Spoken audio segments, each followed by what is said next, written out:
সুপ্রিয় শিক্ষার্থী আসসালামু আলাইকুম। আরিফস একাডেমির পক্ষ থেকে তোমাদেরকে জানাই শুভেচ্ছা। আশা করি তোমরা ভালো আছো এবং সুস্থ আছো। আজকে আমি তোমাদের গণিত বইয়ের পৃষ্ঠা নাম্বার ৭ এর কমার ব্যবহার শিখাবো। ঠিক আছে? তো চলো তাহলে শুরু করা যাক। তো দেখো ভাইয়া, কমার ব্যবহার আমরা ২ ভাবে করতে পারি। ঠিক আছে? ১ নম্বর হচ্ছে আমাদের দেশীয় পদ্ধতি এবং আন্তর্জাতিক পদ্ধতি। এই ২ পদ্ধতিতেই আমরা শিখবো আজকের এই ক্লাসে। ঠিক আছে? তো চলো তাহলে শুরু করা যাক। তো ১ম এ আমরা দেশীয় পদ্ধতিটা জানবো। ঠিক আছে? তো আমাদের দেশীয় পদ্ধতিতে কমা ১ম এ ৩ অঙ্ক পর একটা বসাতে হয়, ঠিক আছে? তো ১ম এ ৩ অঙ্ক পর একটা কমা বসাতে হয়, ঠিক আছে? তো ১ম এ ৩ অঙ্ক পর, এরপর ২ অঙ্ক, তারপরে ২ অঙ্ক পর, ঠিক আছে? তো ১ম এ ৩ অঙ্ক পর একটি কমা বসাতে হয়, এরপর ২ অঙ্ক পর আরেকটি কমা বসাতে হয়, এরপর ২ অঙ্ক পর আরো একটি কমা বসাতে হয়, ঠিক আছে? উম ঠিক আছে? এটা হচ্ছে আমাদের দেশীয় পদ্ধতিতে। এবং আন্তর্জাতিক পদ্ধতি হচ্ছে যে ৩ অঙ্ক পর, পর কমা বসাতে হয়। ঠিক আছে?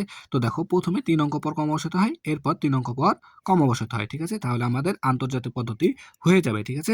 তো দেখো আন্তর্জাতিক পদ্ধতি এবং দেশীয় পদ্ধতি। ঠিক আছে? তো দেশীয় পদ্ধতির এই যে এটাকে বলা হয় কি? হাজার। ঠিক আছে? এই ২ টা সংখ্যাকে বলা হয় হাজার এবং এই ২ টা সংখ্যাকে বলা হয় লাখ। ঠিক আছে? এই ২ টা সংখ্যাকে লাখ বলা হয় বা লক্ষ বলা হয় এবং এই ২ টা সংখ্যাকে বলা হয় হাজার। এবং দেখো ভাইয়া, এখানে আন্তর্জাতিক পদ্ধতির এই ৩ টি সংখ্যাকে বলা হয় হাজার। ঠিক আছে? এই ৩ টি সংখ্যাকে বলা হয় হাজার এবং এই ২ টি সংখ্যাকে বলা হয় মিলিয়ন। ঠিক আছে? এই ২ টি সংখ্যাকে বলা হয় মিলিয়ন। দেখো আমি লিখে দিচ্ছি। তাহলে এটাকে বলা হয় আমাদের হা হাজার। ঠিক আছে? এটাকে বলা হয় হাজার। এটাকে বলা হয় হাজার এবং এই ২ টা সংখ্যাকে বলা হয় লক্ষ। এটা কি পদ্ধতি? দেশীয় পদ্ধতি। ঠিক আছে? এবং দেখো এখানে আন্তর্জাতিক পদ্ধতিকে এই ৩ টি সংখ্যাকে বলা হয় ল এই ৩ টি সংখ্যাকে বলা হয় হাজার। ঠিক আছে? ৩ টি সংখ্যাকে বলা হয় হাজার। ঠিক আছে? এবং এই ২ টি সংখ্যাকে বলা হয় মিলিয়ন। ঠিক আছে? মিলিয়ন বলা হয়। এই ২ টি সংখ্যাকে মিলিয়ন বলা হয়। ঠিক আছে? তাহলে দেশীয় পদ্ধতিতে ১ম এ ৩ অঙ্ক পর একটি কমা বসবে, এরপর ২ অঙ্ক পর আরেকটি কমা বসবে, এরপরে ২ অঙ্ক পর আরো একটি কমা বসবে, ঠিক আছে? আর আন্তর্জাতিক পদ্ধতিতে ১ম এ ৩ অঙ্ক পর একটি কমা বসবে, এরপর ৩ অঙ্ক পর ঠিক আরেকটি কমা বসবে। অর্থাৎ আমরা যদি আন্তর্জাতিক পদ্ধতিতে ৩৩ মনে রাখি তাহলে আমাদের কিন্তু সমাধান করা হয়ে যাবে। অর্থাৎ ৩ অঙ্ক পর একটি কমা, এরপর আবার ৩ অঙ্ক পর আরেকটি কমা, ঠিক আছে? আর যদি আমরা দেশীয় পদ্ধতিতে দেখো, দেশীয় পদ্ধতিতে আমরা মনে রাখবো কি? ৩২২। ঠিক আছে? ৩২২ মনে রাখবো।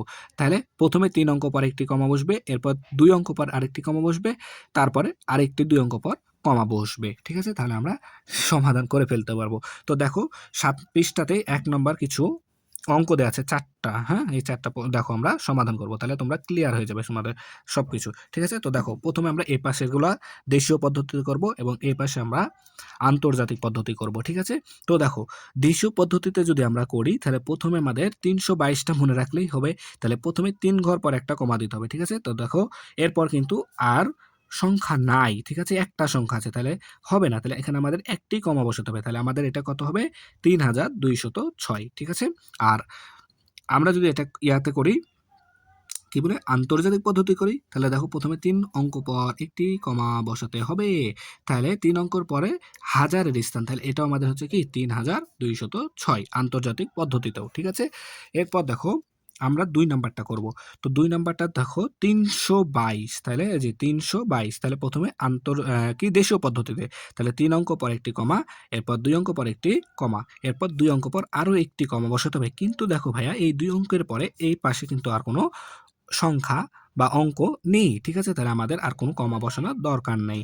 ঠিক আছে না? তাহলে এটা আমাদের কত হচ্ছে দেখো, ৫২,১৫,৭২৩। ঠিক আছে? তাহলে ৫২,১৫,৭২৩। এটাকে যদি আমরা এখন আন্তর্জাতিক পদ্ধতিতে করি তাহলে ১ম এ আমাদের ৩ অঙ্ক পর একটি কমা, এরপর আরো একটি ৩ অঙ্ক পর কমা বসবে, তাই না? তাহলে এটা আমাদের হাজারের ঘর আর এটা হচ্ছে কি? মিলিয়নের ঘর। তাহলে এটা হবে কত? ৫,২১৫,৭২৩। ৫,২১৫,৭২৩। ঠিক আছে না? এরপর দেখো তাহলে ৩ নাম্বার টাইপের। তো ৩ নাম্বারটা দেখো, দেশীয় পদ্ধতিতে ১ম এ ৩ অঙ্ক পর একটি, এরপর ২ অঙ্ক পর একটি, আর তারপরে আরো একটি ২ অঙ্ক পর। তাই না? তাহলে আমাদের এটা কত কি দাঁড়ালো? ৪,৮৬,৪১,৭৮৫। তাই না? এরপর আমরা যদি আন্তর্জাতিকে বসাই তাহলে প্রথমে ৩ অঙ্ক পর, এরপর আবার ৩ অঙ্ক পর, তাই না? আবার তাহলে দেখো এটা আমাদের এসছে কত? ৪৮,৬৪১,৭৮৫, তাই না? এরপর দেখো আরো একটি আছে ৪ নাম্বারটা। তো ৩ অঙ্ক পর একটি কমা, এরপর ২ অঙ্ক পর কমা বসাতে হবে, কিন্তু ২ অঙ্কের পরে আর কোনো সংখ্যা নেই। এজন্য আমরা কমা বসাবো না। তাহলে এটা হবে আমাদের কত?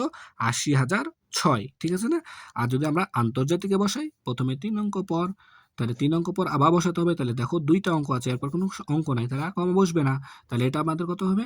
৮০,০০০৬, ৮০,০০০৬, তাই না? তাহলে খুবই সহজ কিন্তু। জাস্ট তোমরা এখানে মনে রাখবা এই যে ৩২২, এই ৩২২ টা মনে রাখবা, এবং কি ৩৩, ৩২২, ৩২২ হচ্ছে দেশীয় পদ্ধতি, ৩৩ হচ্ছে আন্তর্জাতিক পদ্ধতি, তাই না? তাহলে আমরা খুব সহজে কমার ব্যবহার শিখে নিলাম আজকের এই ক্লাসে। তাহলে আজকে এ পর্যন্তই। ভিডিওটি ভালো লাগলে অবশ্যই লাইক, কমেন্ট, শেয়ার করতে ভুলবেন না, এবং পরবর্তী ভিডিও সবার আগে পেতে আমাদের চ্যানেলটি সাবস্ক্রাইব করে রাখো। আল্লাহ হাফেজ। আসসালামু আলাইকুম ওয়া রাহমাতুল্লাহ।